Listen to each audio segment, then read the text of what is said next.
Thank you for joining us for this final event for the course. We've gathered here a panel of experts here today to answer a number of questions posted by you, the learners, through the course.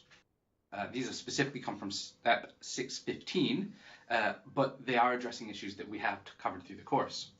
The questions were selected by me, and I chose more on the basis of the frequency of questions, how often they were repeated, so that we could cover those hot topics that seem to be of interest to the most learners. Some of you have very specific questions, which we could address a whole seminar to, in fact, but we chose not to. And what I would do is instead cite you to go, encourage you to go back to specific books and readings for those issues.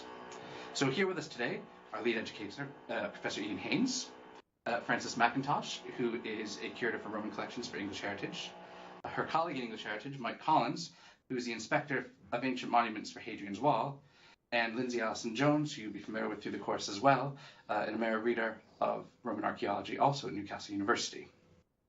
Thank you again for joining us, everyone. Now, I'd like to start with a question from Charles Cook, and I'm going to address this first to Mike.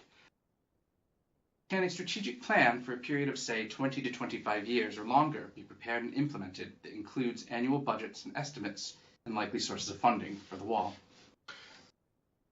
In some ways, I'm a bit of an interloper in this discussion because I'm surrounded by proper archaeologists. I used to be a proper archaeologist, but now I'm just a heritage manager, so I'm relieved to find that there was a question directly relating to management. It is a really good and a really interesting question. In many ways, I think we do that through, as you know, presumably from the rest of the course, Hadrian's Wall is a World Heritage Site, and one of our UNESCO obligations is to produce a World Heritage Site management plan. Through that plan, we prioritise not only the short-term goals and try and get buy-in from the many interests, hundreds of interests along the wall that have an influence on its management, not just the short-term goals, but also those longer-term things. That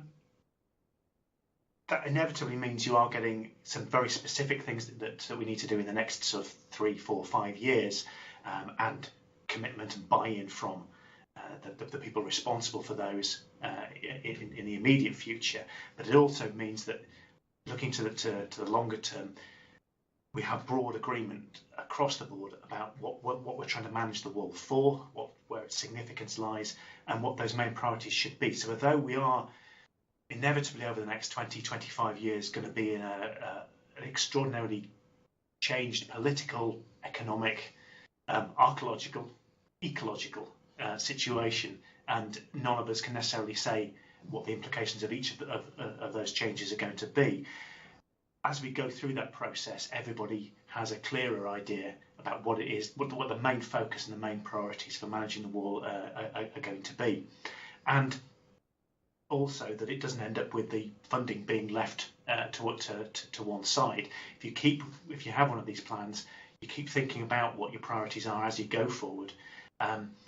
And people have signed up to it at the beginning, it's that much easier to keep people to task and keep them clear as to where they need to put their money where their mouth is, and where they need to put help in kind to take that forward. So in a way, yes, we do that already, Rob, but at different levels, and in a way, no, we can't necessarily cost it now to know what we're going to be doing in 20, 25 years' time, because of those very changed circumstances inevitably we're going to be dealing with. Thanks, Mike. Related to that, Kerry Armstrong asked a question about the pressures of expanding populations and the need for more housing and infrastructure. Does any of that in the current environment affect parts of the wall? Do we have to sacrifice any of the wall zone? Crikey. Yes, another extremely good question to ask. The wall, as you know, it's a living, working landscape. It goes through just about every kind of terrain that England has to offer, including two major cities, and it's not divorced in a more metaphorical sense from the political and development context that surround the area that it goes through.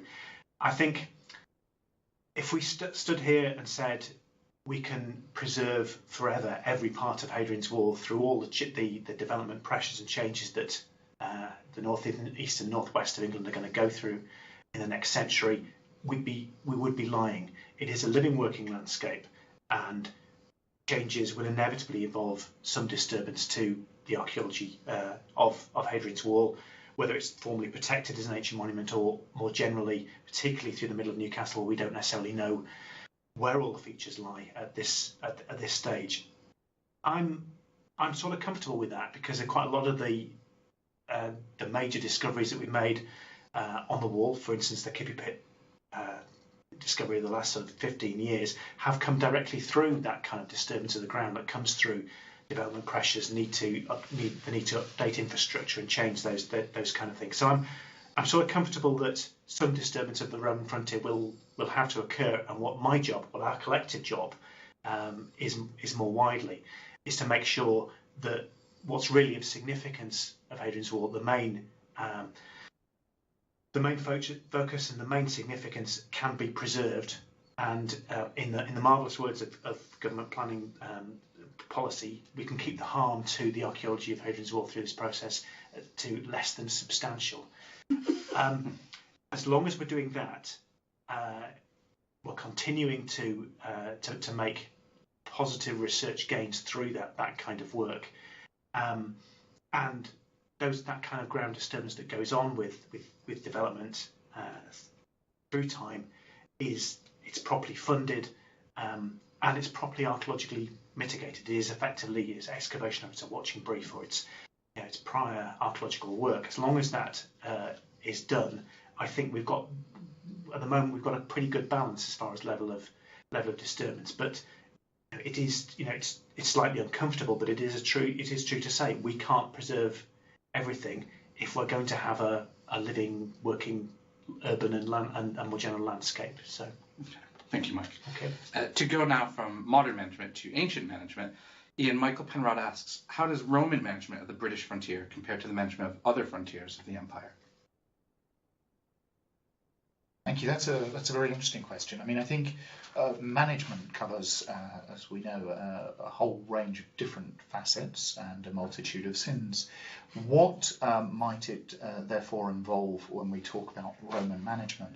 Well, one of the first things that we perhaps note is that the different stretches of what we think of as the frontier of the Roman Empire can actually vary quite considerably, not simply in the terrain that they pass through, but in their very construction, their composition, the different elements. So we're already introduced to the fact that they are having to manage different landscapes, and they're doing that with sometimes quite different structures. If we look at the person management and management of Roman soldiers, at one level we can of course see quite a number of striking similarities across frontier zones. We see again and again different aspects of a familiar Roman military organisation. We can see auxiliary units being used as frontier troops in many areas, although there are some variations across the empire in terms of how legionary soldiers are distributed on the fringes of empire. But then we have another layer of challenge with management. It's one thing to look at the formations, but how are larger chunks of frontier actually coordinated and organised? And there it's quite interesting how little we can say with confidence. We may make assumptions that certain sites and the officers within them had responsibilities for larger areas, larger frontier sectors, and there have been some interesting and stimulating debates about that, but actually it's quite difficult really to look at how some of these larger organisational management decisions would have functioned. So I think that's something that we need to be alert to. Then I think you've got the issue of logistics. How is supply organised?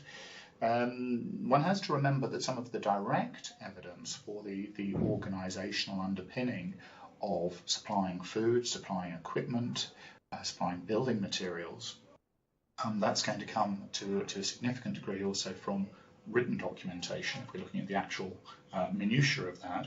And the written documentation we have from the frontier, well, we've looked at some of it for Britain, and we've seen its strengths, but we've also seen the gaps within it. Many areas of the empire's frontiers don't have equivalent information, or they have information that may actually reflect more specific local practices.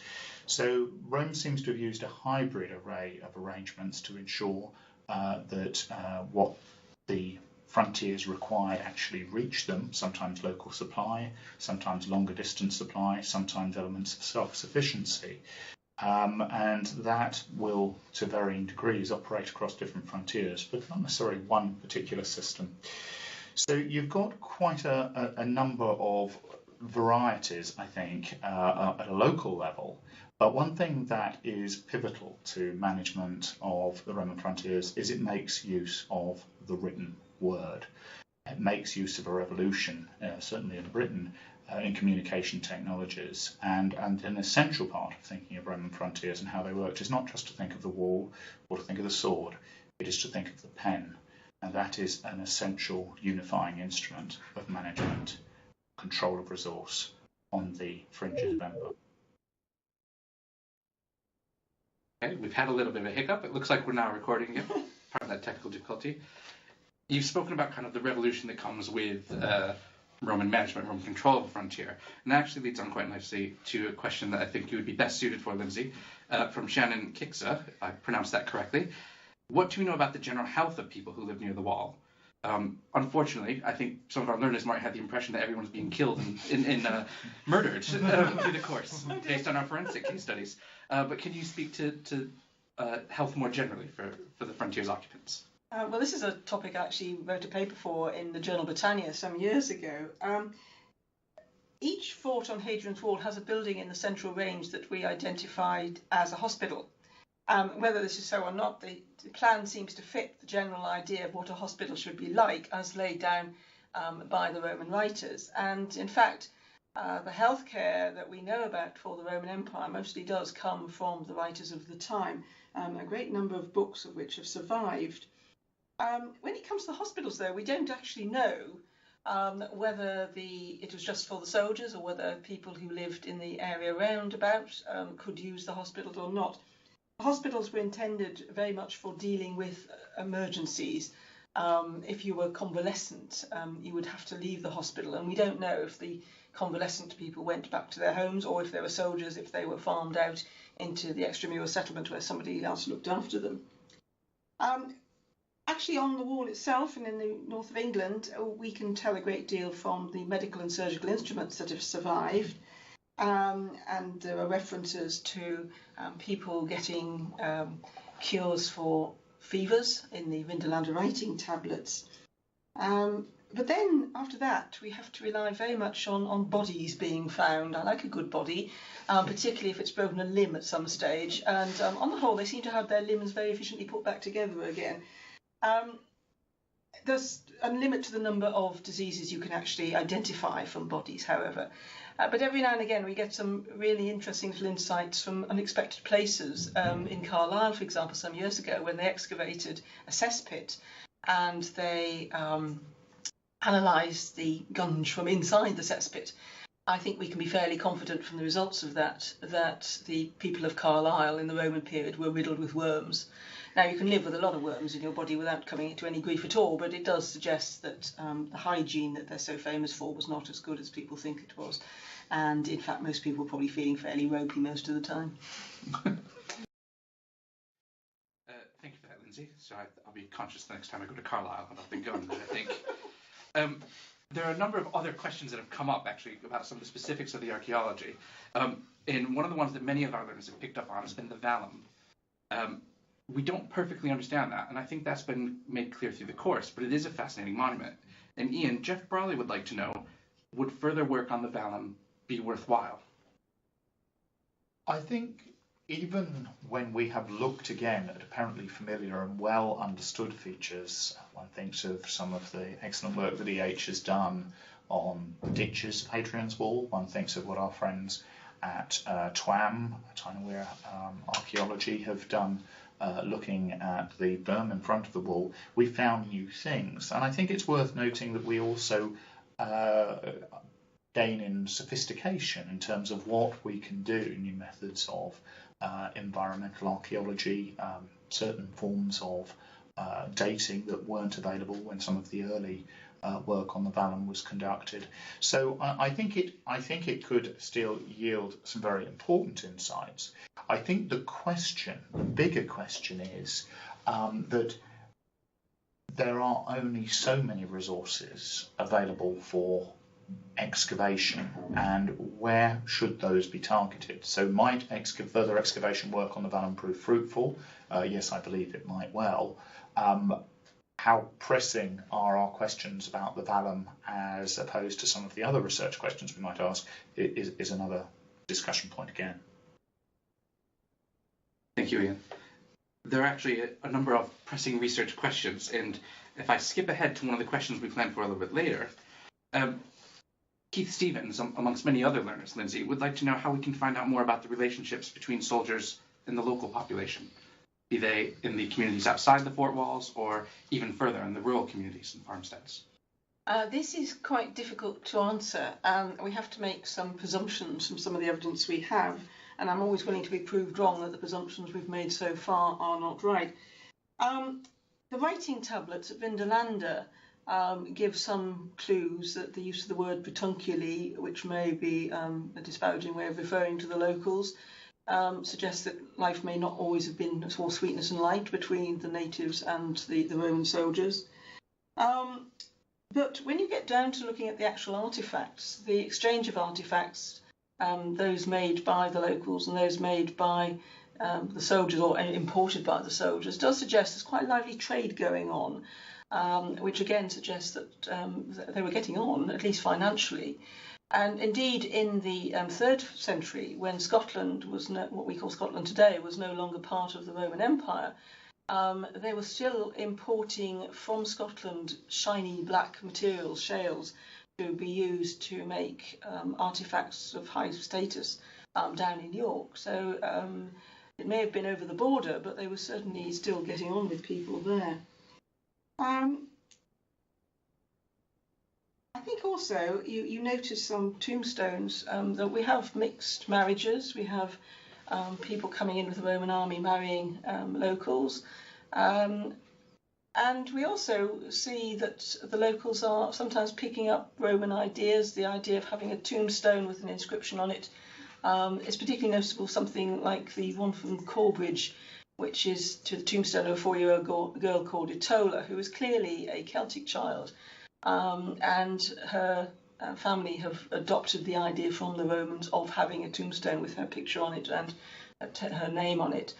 So I think on the whole, the relationships probably varied depending on who was in charge of the local fort, how draconian he was, who the people were in these local units, and whether indeed when you get to the 3rd and 4th century, when the local units are coming in from all sorts of places, when you get the numerous Naudi Friday and such like who are moving with their whole families, then the relationship may have changed considerably. But it's an ongoing research topic, and I think it'll probably keep me happy for many a long year. Thank you. So we can see in the kind of archaeological evidence there's this network, as it were, that's extending beyond the local community into the broader frontier. How are we seeing that in the present day, Francis? You know, how much are archaeologists and historians at the different sites along the wall collaborating, and what is the role of museums in this? Well, I'm obviously biased. I think that museums have got a really, huge role to play in the wall. Along Hadrian's Wall, there's 11 sites. Some are managed by English Heritage, some by the Vindolanda Trust, some by Tyne and Wear or Carlisle. And we all work together. The curators all meet for a bit of a natter twice a year. But we've also recently just worked on a joint project called Wallface, which was funded by the Arts Council, where we borrowed portraits from the National Portrait Gallery of antiquarians and archaeologists who are involved with Hadrian's Wall over the last however many hundreds of years. And so that's a real physical indication of the work that we do together. But we do all talk and find out what people are up to. We always love to find out what work is happening at sites, and that happens in a broader sense as well, not just on Hadrian's Wall. The Limes Congress, which is the Roman Frontiers Congress, meets every 3 years, and that's archaeologists and curators, heritage management people, and they meet at a different place along the frontier of Roman Empire, and there's sessions discussing all aspects of work on all of the frontiers, and that's a really great opportunity to see who's doing, something really interesting, something innovative, something new, get ideas on best practice, and, be able to compare, what they're finding. Does it match? Is the idea of a Roman fort model with the Roman soldier wearing his, set clothing. Is that right? And by seeing what other museums have and what other people are working with, you get the idea. So really useful. Thank you. One of the things that's come up from meetings like the International Congress of Roman Frontier Studies is this question of extramural abandonment in the 3rd century. And this is something that many of our learners have picked up on. Peter Clift is one amongst many of our learners who'd like to know more about why extramural communities are declining or possibly being abandoned in the later 3rd century. Would you like to address that, Ian? Well, I think we might start off by just challenging that question a little bit. We need to remember that the coin evidence that we have and the ceramic evidence often indeed does point to a diminution in activity in the late 3rd century at those sites where we have the data. But we also need to remember that for a long time extramural settlements have been very much the poor relation of forts themselves. They've been much less extensively excavated. We also need to remember that certain interesting things are happening to material culture in the late 3rd century. There are some significant factors going on in terms of, for example, coin supply that can make things a little bit confusing. We've also redated some of the pottery types slightly since some of the early reports. And so what archaeologists wouldn't make this claim? We still need to know more.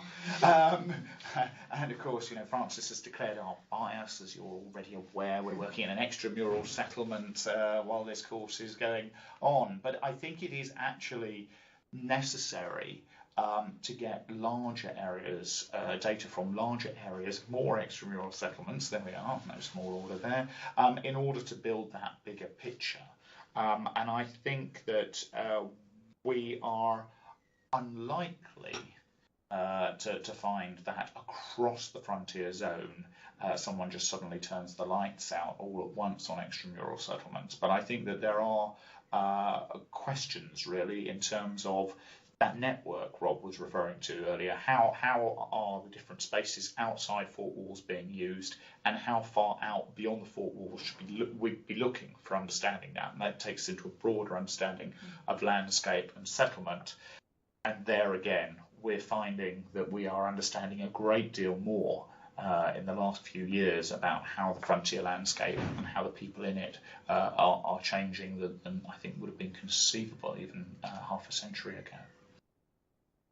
So that's sort of a plea for more research, really, and to say yes, the data that we have at the moment may point in certain broad directions, indeed, as we've sketched out for you in the course, but that I think that there are bigger stories to be explored there. That does lead in quite nicely, though, into a question raised by Francis Albrecht, Sally Holborn, and again, many more learners who would like to know a bit more about what happened to the wall after the end of the Roman period. And actually, this is quite interesting because many of our learners have commented about the Romans leaving. Yeah. And so there's a deeply entrenched idea here. So I'm deeply sympathetic with this question, Lindsay. I see it as the most interesting question of all of them selected. I might be biased. But what would you advise for our learners?